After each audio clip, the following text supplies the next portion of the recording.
Hello, my name is Jennifer Sanborn, and it is my privilege to work for the American Baptist Home Mission Societies and Judson Press. Today, I am sitting down with a beloved former pastor of mine, Reverend Dr. Marcia Bailey. She is an American Baptist pastor, as I said, also a professor and an author. And we're sitting together today to talk about her most recent book, Transformed by Pastoral Transition, a guide for congregations. I can't get the light quite right, but hopefully there you can see the There you book. go. Welcome, Marcia. Thank you for joining me today. Thank you, Jennifer. It's such a pleasure to be talking to you. It's been a long time since we've had the opportunity to be together. So thank you so much. It has decades, I think, in fact. And I think so. I'm going to take the point of personal privilege here to say a few words about you as pastor before I ask you some questions about the book, because I realize it is such a rare treasure to be with someone and to share the influence that they had in your life in that pastoral role. And so I'm just going to say, to refresh both our memories, that you were a co-pastor of the church that I joined when I was an undergraduate in college. And that was the first church that I chose for myself as an Mhm. adult. Having grown up child of a pastor, I always attended my dad's church. That was how it went.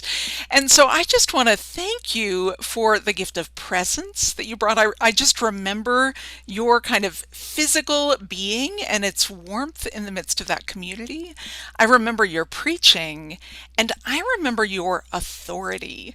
And I won't go into all the stories that came flooding back Good. since I saw you briefly yesterday, because I don't want to spend all that time. I want to talk about the book. But I want to say that you were one of the first role models for me of a woman pastor with authority, and that didn't have to follow traditional notions, that it could be authentic and integral and internal in a very different way. So I'm just grateful to see you again and be with you.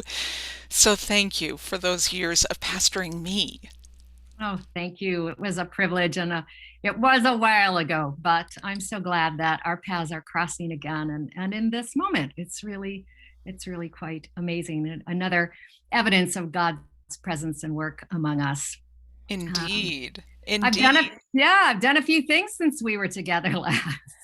And I would love for you to fill us in. I want to say one thing that came through so clearly in the book is that you love the church. And I'm certain that you have arrived at that from particular experiences in serving the church. And so walk us through your pastoral journey and how it shaped that love in you. Well, like you, I grew up in American Baptist churches. My parents weren't pastors, but I often got that question from people: are your parents the ministers or your father? And no, they were just very, very active lay people in the life of American Baptist churches, primarily in upper New York State. And that's where I was mentored by other American Baptist pastors, um, many who are no longer with us. But I did go to seminary in Philadelphia, and from there began to pastor, had a solo settled pastorate at a small family-sized urban congregation. From there, I came to the church that you and I were members of together. And as you said, it was a pastoral partnership, which is we actually carved out a new way of being in relationship to each other, both as pastors and community. We talked about being non-hierarchical, about mutuality, and how those things led and can lead to transformation, which is a theme that kind of runs through my ministry journey. After that, I left full-time pastoral ministry, although I did not leave ministry. But I began to teach at Temple University. I've been there 15 years. And at the same time, began to really um, focus my energies on congregations that were in transition. Mm. And I had two interim pastorates in suburban congregations. I was the transitional pastor for a suburban family sized congregation. Um, one That one in particular was after two failed pastorates in which there was abuse and trauma to the congregation. And then another one where I was a transitional pastor after a very long, very successful pastorate of nearly 20 years. Each of those situations required a different emphasis, a different way of looking at church and transition, a different experience of leading people toward healing and wholeness and claiming who and what they were in God's new vision of themselves. And now I'm pastoring a very small urban congregation that is currently in a different kinds of transition.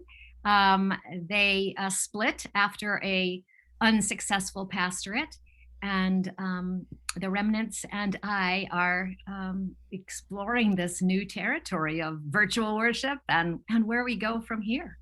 And then in there, I was a member of a congregation that was also happened to be in transition while I was there. So it seems to be a theme that God's given me for the work and ministry that I've been doing. A strong theme indeed. I'm so struck by your mention of being both a professor and a pastor, because both those roles come with a care for those that you are serving. And I'm so struck that you made a choice about audience for this book. You, given all those experiences, easily could have written a guide to pastors entering into intentional interim seasons or guiding churches through transitions. You chose something different. Tell us about the audience for this book. Yeah, the audience is truly the congregation in all its forms, large, small, urban, rural, suburban, wherever it is, of any theological background or experience or expression. What I've discovered along the way is that there are a number of books for clergy in terms of those of us who are interested in being in a transitional pastoral role, what we might do, how we might function that way. But I could find nothing that was directed solely at the congregation. And so when I talked with Judson about this possibility, they were very excited, and we were excited together because really the work of the church is important and is central to our life of faith. And I really wanted to give people the opportunity to feel empowered, to feel like they were in control, like they could make decisions wisely and know what they're talking about. And some of that came from congregations that felt they no longer could trust clergy or their denominations. And I have done work in churches outside of American Baptist denominations as well. And so in trying to transform the disempowerment I saw, I really wanted to support and encourage and give resources for congregations to take charge of their own transformation. It comes through loud and clear, those values that you spoke of earlier, that kind of non-hierarchical, we minister in partnership, we are together the body of Christ. As someone who was a pastor and now is a member of a church, I really appreciated being spoken to in the sense of the power and agency that I have. And while you and I know that in a denomination with a congregational polity, we say in Baptist life, the local congregation is kind of the center, the heartbeat. But you also speak across polities to say congregations have a role in defining their life through transition and using transition for transformation. So it just was beautifully both specific but also inclusive in its focus. So thank you for that choice. Like I said, as a member, I really felt spoken to in a very powerful way. Good. Yeah. So when we think of how congregations form their life together, I tend to think first and foremost of weekly worship. That whether you are kind of active and leading a congregation or you're a sort of, passing through, trying it out person, worship is probably how you know that community. For me, Sunday worship is where I reset my compass each week. I notice if I have missed it, and my direction can get a little off track. So worship plays a really significant role in the structure of this book. Talk to me about how you put that together, where that inspiration came from. Well, it was I'm not going to take full credit for this because collaboration is the name of the game in my journey as well. And so I was meeting with Rebecca Irwin Deal from Judson Press, and we were talking about this, and we were getting excited. And I kept saying, I'm looking for some sort of frame that holds all these ideas and the things I want to say to congregations and the encouragement I want to give them. Because this book had been rattling around in my head and in my heart for a couple of years before I actually was afforded a sabbatical in order to write it. And so we were talking about what unites congregations across all these things, across denomination and size and location and theology and culture and language, and what unites them. And we came to the exact point that you said is the moment when we're most together, we're most a community gathered, and that's worship. And so it was actually Rebecca who said, what if you did this as a worship service? And then we kind of took off from there, and it was kind of a done deal after that. And so worship is, as people of faith, our common denominator, right? And it doesn't matter what our worship looks like, but it is our call and our purpose as we're faithful to God. And I thought this is the lens that we can use to think together about these things. So I have to tell you a funny little story. I'll say aloud for those who haven't yet bought and read the book. It means that the flow of the book moves from the prelude to the call to worship. There's a section on the offering, special music, children's time. It's beautifully organized. It just reinforces the values of each of those shared worship moments, and the content fits perfectly. So it was a brilliant inspiration. Congrats to Rebecca and to you. Yeah. But I had to laugh because my daughter looked and she said, oh, those pages that are Roman numerals in the beginning, I don't count those. If Goodreads doesn't count those as pages, then I don't. And I thought, how many people with the prelude say, I don't count that. I don't need to be there to hear the prelude. So folks, read the pages with Roman numerals and show up for the prelude. My daughter is a voracious reader and will touch more pages than I will in a lifetime in a year. So I had to smile that she said, yeah, those don't count when they're not on Goodreads. Well, yeah, but as a professor, I'm always saying those count. They're the most important because they tell you what the author's going to say and why they're going to say it and how they're going to say it. So she's a student. I will make sure she watches that and takes that mission. Yeah.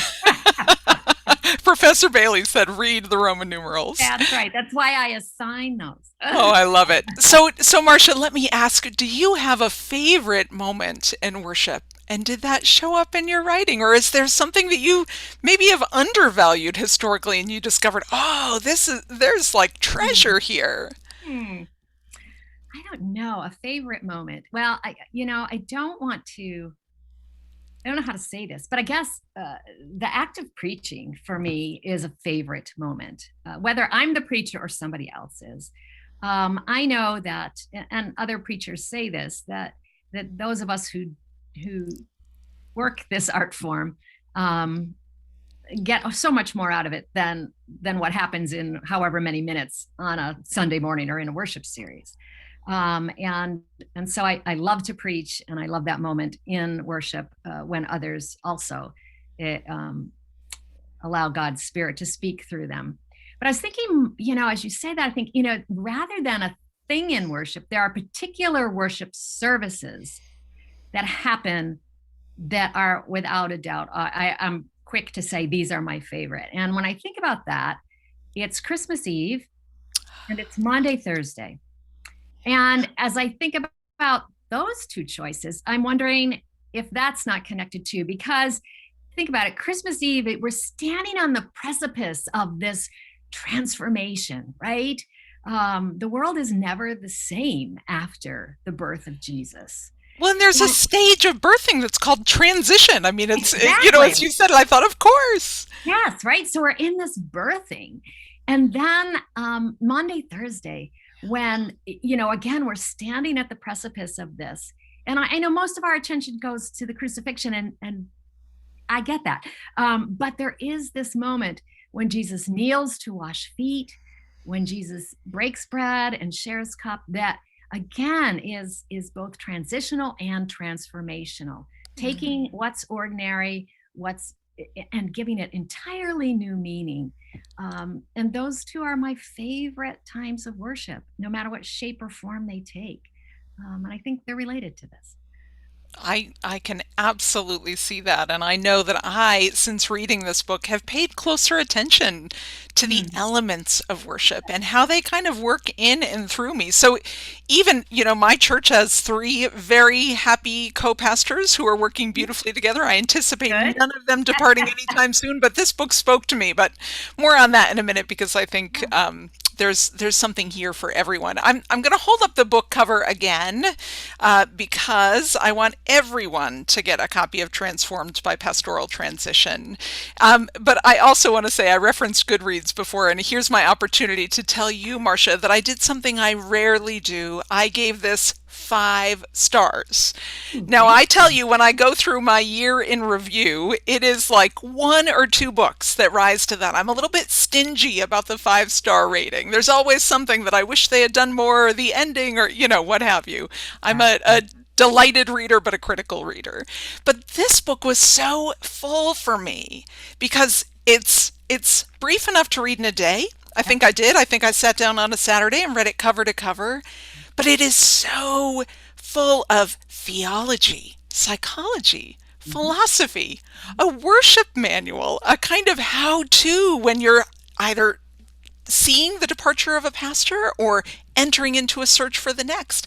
I mean, it just struck me that your kind of well of knowledge from which you tapped was vast and deep. And it was beautifully written and also incredibly practical. So share some of those resources and the kinds of, like, I wanted to put this into a congregation's hands, choices that you made.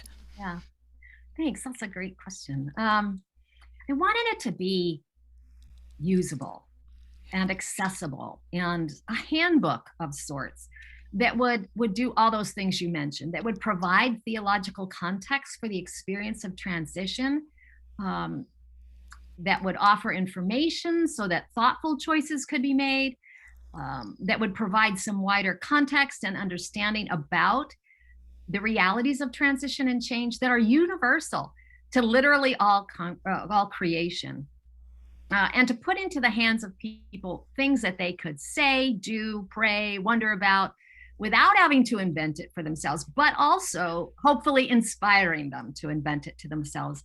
So many congregations I've been in, kind of look to the transitional or the interim pastor, and those terms are described in detail in the book, because I use them in 2 different ways.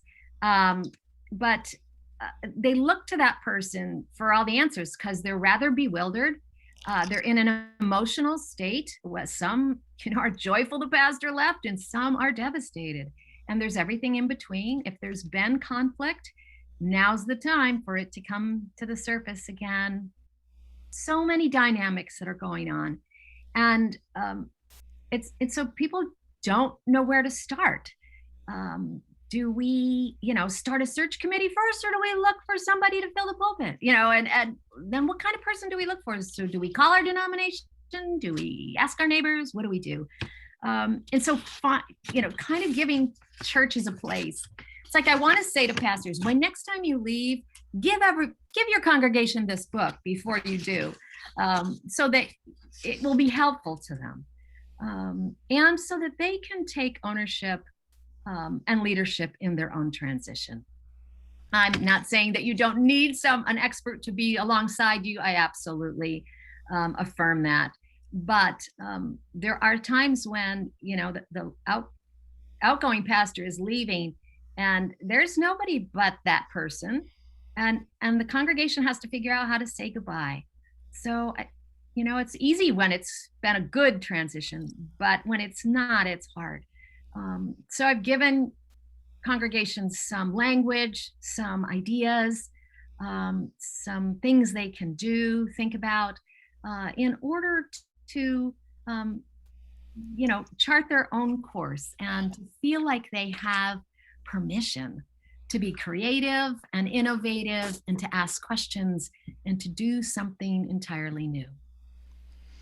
Beautifully done. I flipped through again this morning, and I tend to read with a pen in hand, Me too. post-it notes nearby, and a pen in hand.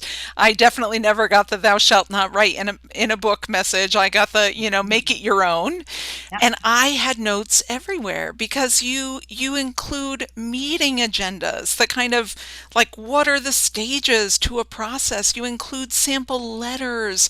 And I really could see all the ways that, like you said, if somebody didn't know where to begin, you share something that I presume you've actually created or actually done so that they can say, "Oh, what would this look like here? What would I say there?" Or, it points out the importance of some of the things that must be done. If someone has not been showing up at church in the transition, reach out. They are giving you a message of some kind. I mean, it just was both gentle and guiding all at the same time. And That's like you said, good. a real handbook. I mean, you know, like I said, I think if we were in the midst of such a transition, I would try and get this into the hands of every member because there are so many things to consider, steps to take, ways to approach this. Well done. Well done. I just, Yeah, and like I said, 5 stars. thank you. And I have the stuff that's here is original to me, unless I've noted it and I've used it and I've been asked for it a lot of times. I've had a lot of I can see congregations that. say, we have no idea how to make a contract with a transitional pastor or an interim pastor. What should it look like? What should we do?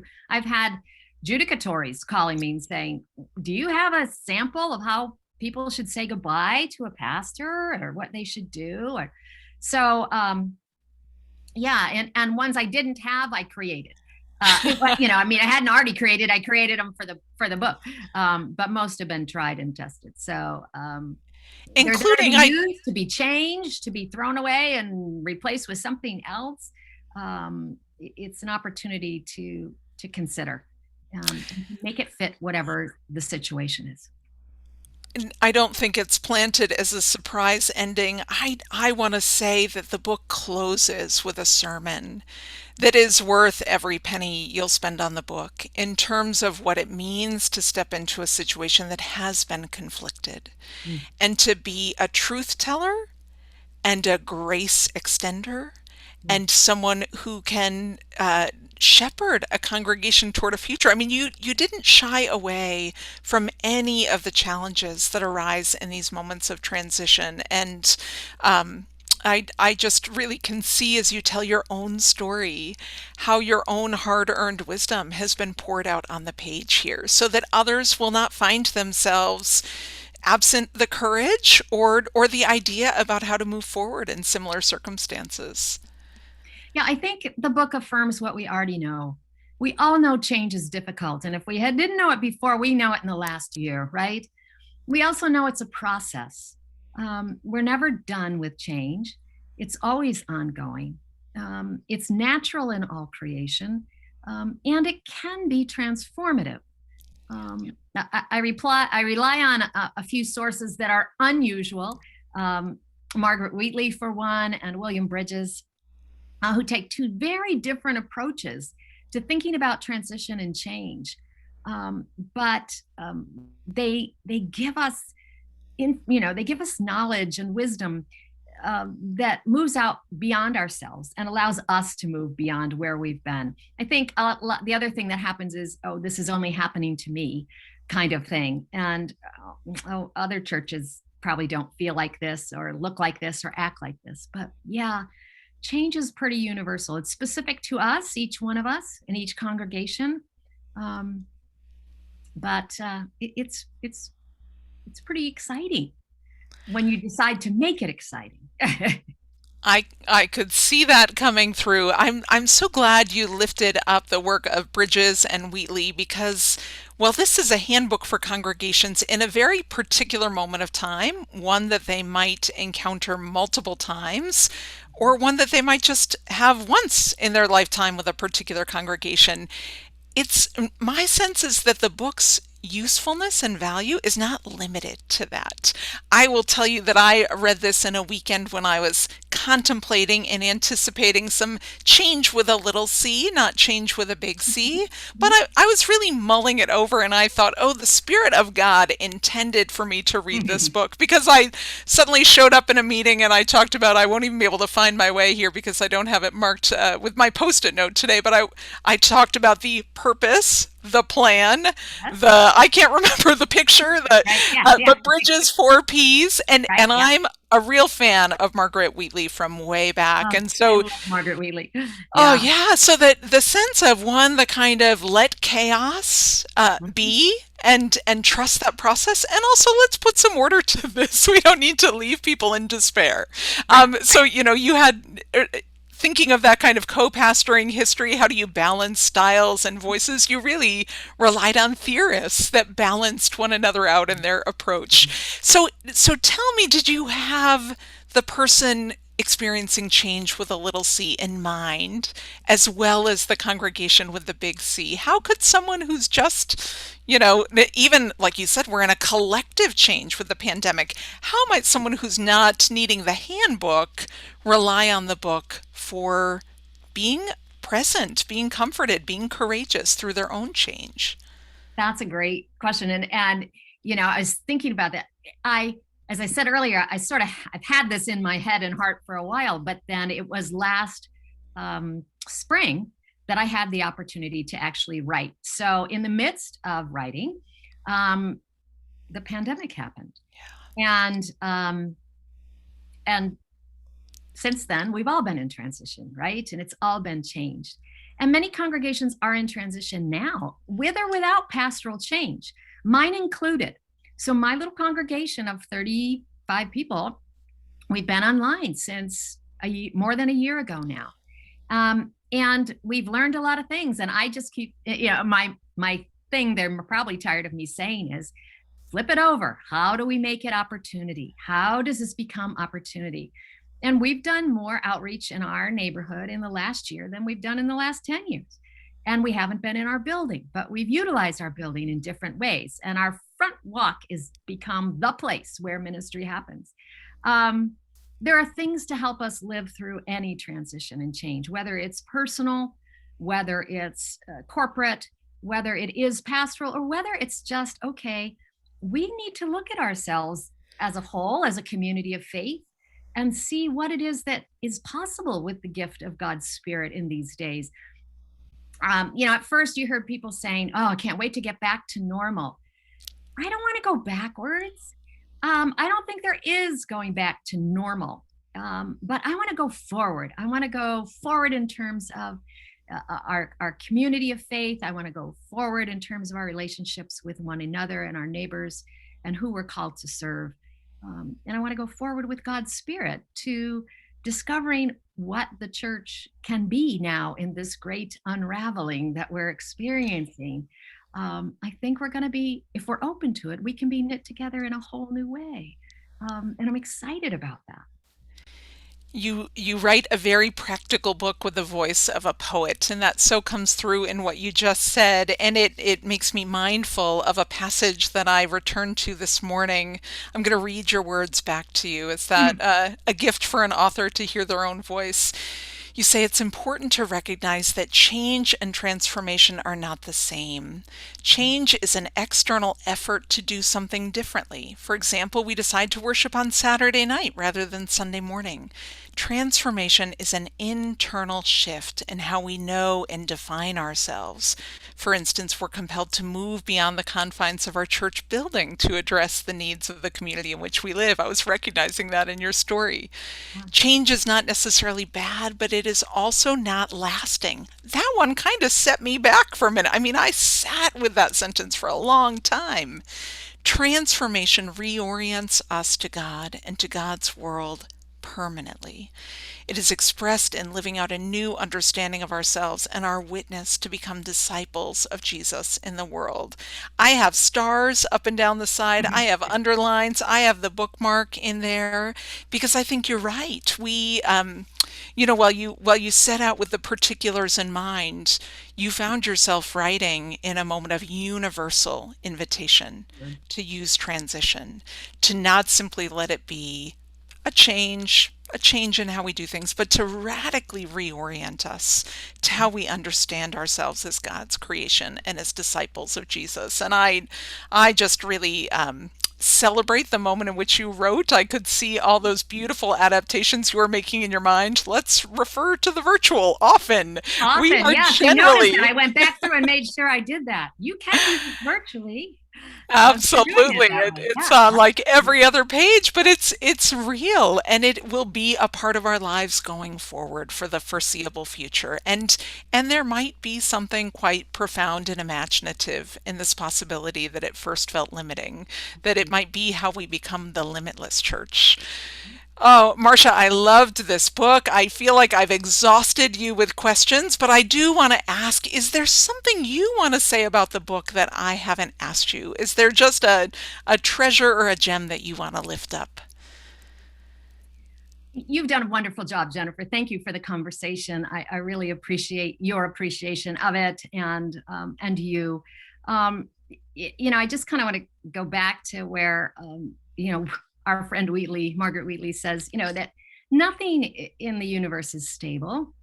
That God created self-sustaining, self-renewing systems that are distinguished by resiliency, not stability. And a member of my congregation who preached for me recently was outstanding when he reminded us all that about every 500 years, the church as a whole goes through a major upheaval. And guess what, folks? We're about at the 500-year mark here. And so we can bemoan the fact that we can't be who we wanted to be in the moment, or we're struggling with all this technology, and do we go back, or what do we do? But when we resist God's spirit, we're actually resisting the motion of the universe and God's design, right? The creative power that's available to us.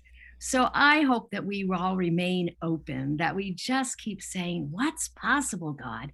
And maybe this is the great shift that we're looking for, that will help our ministries to become more meaningful, not separated from our theology or our worship or our politics even, or our cultures, and that we can begin to really see change, not as, okay, now we'll go back to what we did, but as transition to transformation. That is, God is doing a new thing. Let's, ride on the wind of the Spirit and help make it happen. Oh, I love that. I think, is it Phyllis Tickle that has the every 500 years the church has Yes, a rummage sale? yes, yes. A So I'm great one. thinking you can't have the space in the house unless you let some Oh, things go. I mean, that's right. we have to let go and, like you said, kind of ride that wind to what will be, and trust in the people around us and the leaders called to give us courage through those moments. This was just such a treat to read, to reunite with you. I feel like we have to together hold up our books. Let's All right, here we simultaneously. go. Here we go. Here we go. Ta-da! Twins! Twin book. And I know, Marcia, that you prepared a slide so that if folks are interested in connecting with you personally, especially because we weren't able to cast this live, so what you have before you, those of you watching, is Marcia's email, her current church context, and of course she's on the faculty at Temple University. So all of these are ways and places that you can reach out and find her. Yeah. Absolutely. So Marcia, when you're ready, why don't we return to looking one another in the eye as best we can in this place of Zoom. I invited you to close with the note of a poet, with the wisdom of one who just prays prayers that are filled with words that are meaningful. There was a prayer that just struck me as being for this moment, for us all. So would you close our time with that prayer? I will. And this is on 103 in the book. It's in the section called Offering. And it's a prayer for freedom. Bound by the fears that threaten to overtake us, by the past and its constraints, bound by insecurity and a sense of helplessness, bound by the limitations of our own imaginations, bound by our selfishness and our lack of faith, we confess, O God, our need for you. Liberate us to be the people you envision us to be, freed to dare and to dream, freed to embrace the present and the future, freed to take responsibility and action, freed to imagine the unimaginable, freed to serve others with the love of Jesus. We commit ourselves anew. We are freed and loved in you. Together, let us love and serve our God. Amen. Amen, indeed. My Judson Press colleagues are listening in, and I'm thinking, oh, we need an audio book. We need Marcia to read this book. I will just say personally that because I had the gift of your ear in my, or your voice in my ear, get that in the right order, I could hear you as I read this book. And thank you for the gift of reading aloud to us. You are both practically wise and a poet, and it is just a treasure. So I hope that everyone listening will purchase this from Judson Press and wherever else books are sold. It is a book for this time, for this season, and I think for the seasons to come. We will be in this time of transition and transformation for quite some time.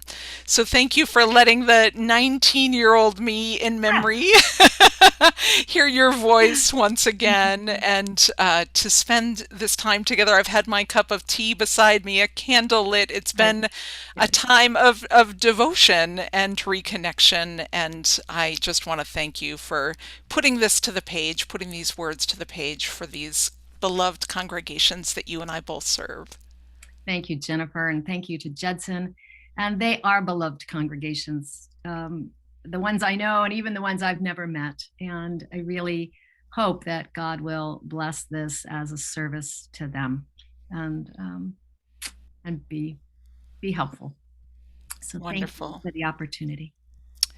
And thank you to all who have listened in with us today. You can reach out to Marcia personally or to those of us at ABHMS and Judson to continue the conversation on ministry life and elsewhere. Thank you again.